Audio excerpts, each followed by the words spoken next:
You are listening to the Religica Theolab podcast in the Center for Ecumenical and Interreligious Engagement at Seattle University.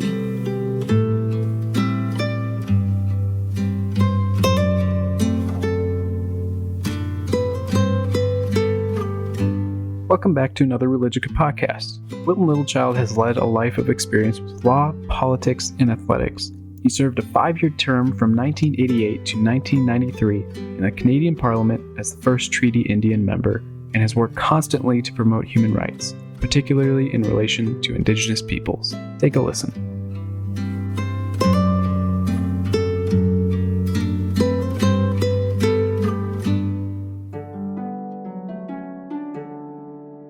So in terms of you, if you can get back to being an elder, what do you have to do? Any preparations or live in a certain way, or what do you have to do to?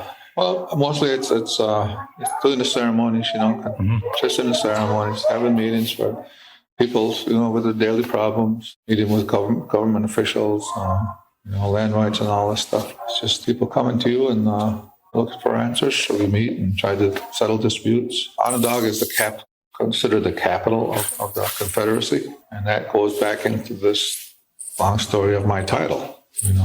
I have this title, why it's different from others. So how do you see being a nation? How is that changing? You were talking about people getting language back, young people.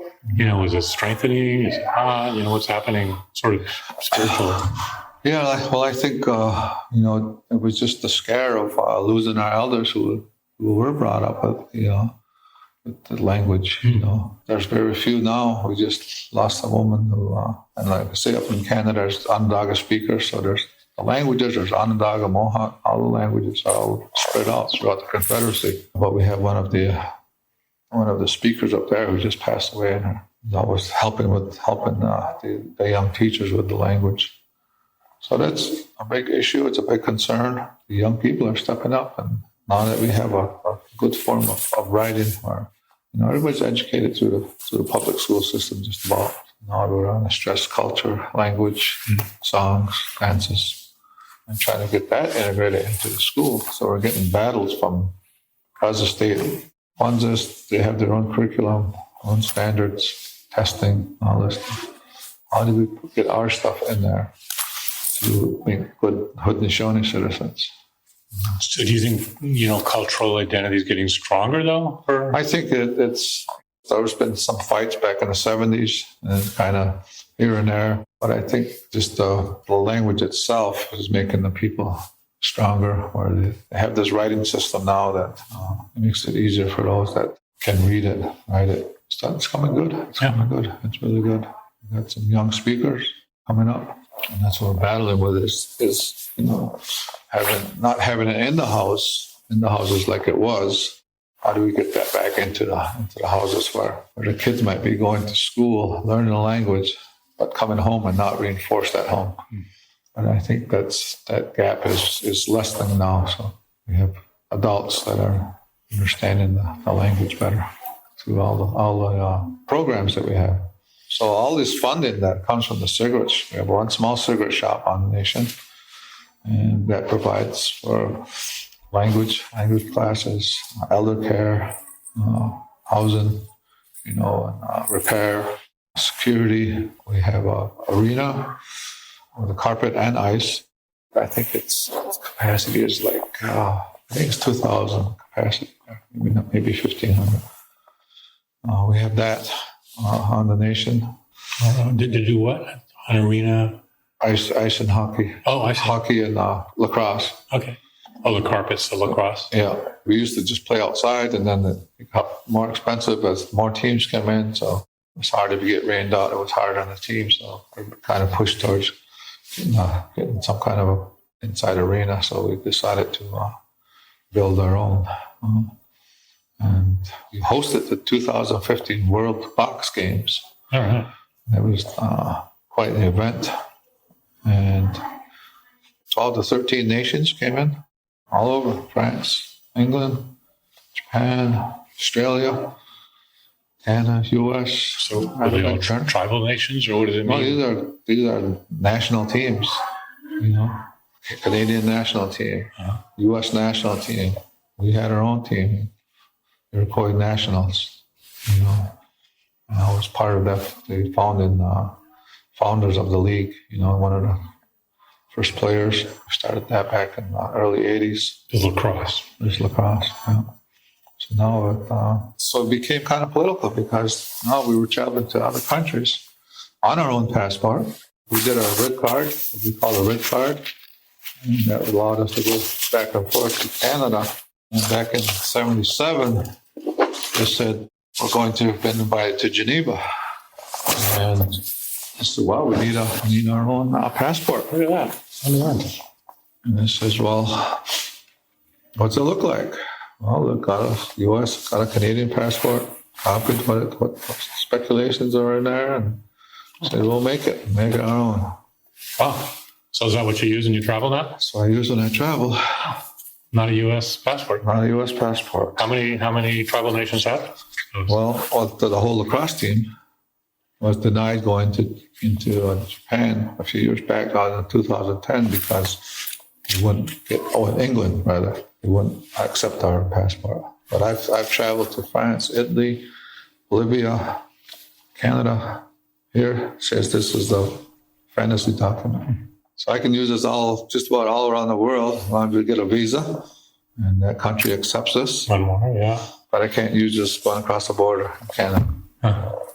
So you got a U.S. passport also? No, just use a red card. Mm-hmm. So that's. But if you fly into Canada, you're supposed to have a passport. They don't accept this. How long have you had a passport? Well, the first ones they made was in 1977. Okay. When they went to Geneva, they're invited to Geneva. So a whole delegation of Canada, U.S., South American delegates went there to speak on. They were invited to hear from the Indigenous people, North and South America. What do you think the Indigenous people these days have to offer, here in 2018 to the sort of fractured nature of especially U.S.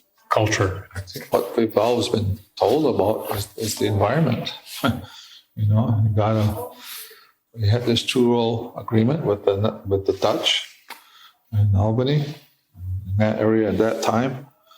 We made this two-roll belt.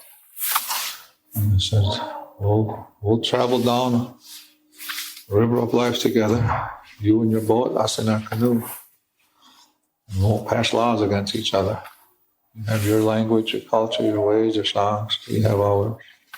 We can travel on this river of life together without infringing on others, each other's. So we made that agreement, and that's that two-roll wampum belt. It's been kind of anytime we made a treaty with whoever, mostly U.S. It was in the spirit of that, saying that for the benefit of our people, we need to sit down and talk. And even though we were continually being coached and pushed back, we always tried to do what we could for the next generation. We've used that, the two-row, and now we in our to share, share the lands and everything. There's plenty of lands for everybody. So the leaders back then made those agreements. And that's what we rely on are those treaty obligations. Filling in some things. I was wondering about just the importance of the health of Indigenous people for, the rest of mongrel society like me. I mean, why does it matter? What's important there, do you think? As far as the health, just with the climate change, of everything, we heard it today about people, adapting and surviving, being able to stay as strong as they could. You're not really worried about climate change until it affects you. Yeah. And then if you're in that storm, and if you're talking about winds that never recorded before, something's changing. So you're talking not only the health of Indigenous people, but you're talking about the health of everybody. But sometimes it's Indigenous people who are isolated up in Alaska, Inuits and that are greatly impacted because it's changing quicker. It's more impact depending where you are. Yeah, it's totally true. Could you say a little bit about the maybe it's not matrilineal, but about the women choosing the tribal leaders? Yeah. I mean, that's rare. Yeah. And that's what we felt was left out when the U.S. government, adapted some of our ways, was leaving the voice of the women out. And then we talk about them being a democratic system, and it wasn't until early 1900s when women were able to vote. So how can you call yourself a democratic system if there's half of your population doesn't have to have a voice? Right. And even before that, it was they give the black person that right to vote, and it goes back into the history of that. This whole story of the peacemaker, and so he met when all this war was going on.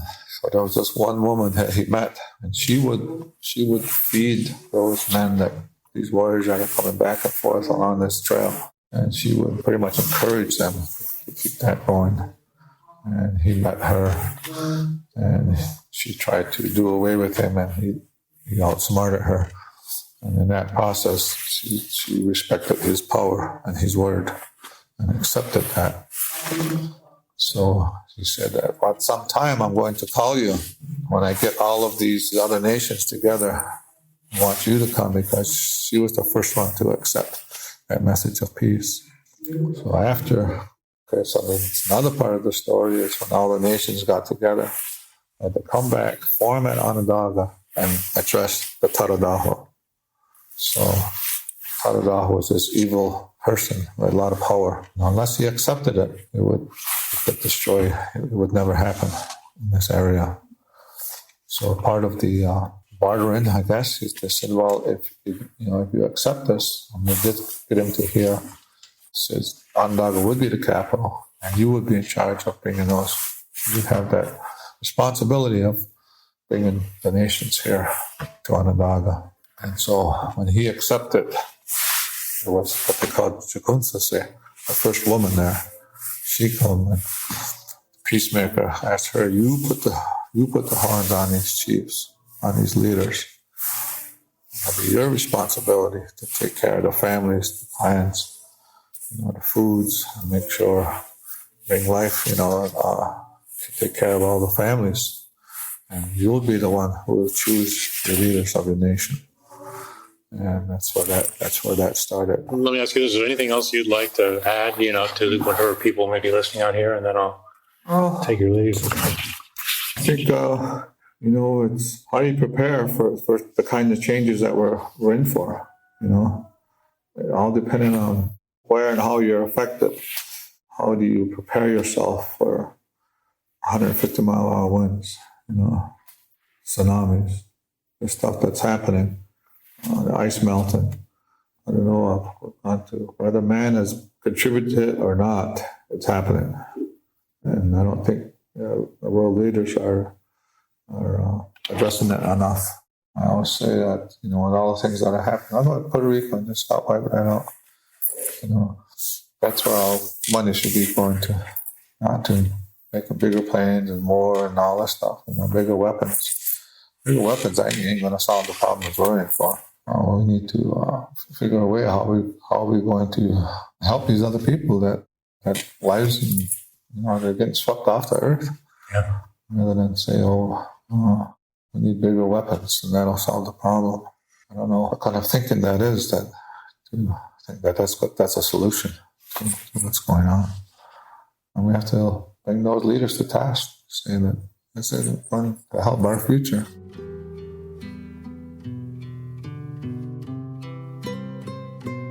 You've been listening to the Religica Theolab podcast in the Center for Ecumenical and Interreligious Engagement at Seattle University. To learn more about the center's work and for resources to be used in local communities, visit us at seattleu.edu/thecenter.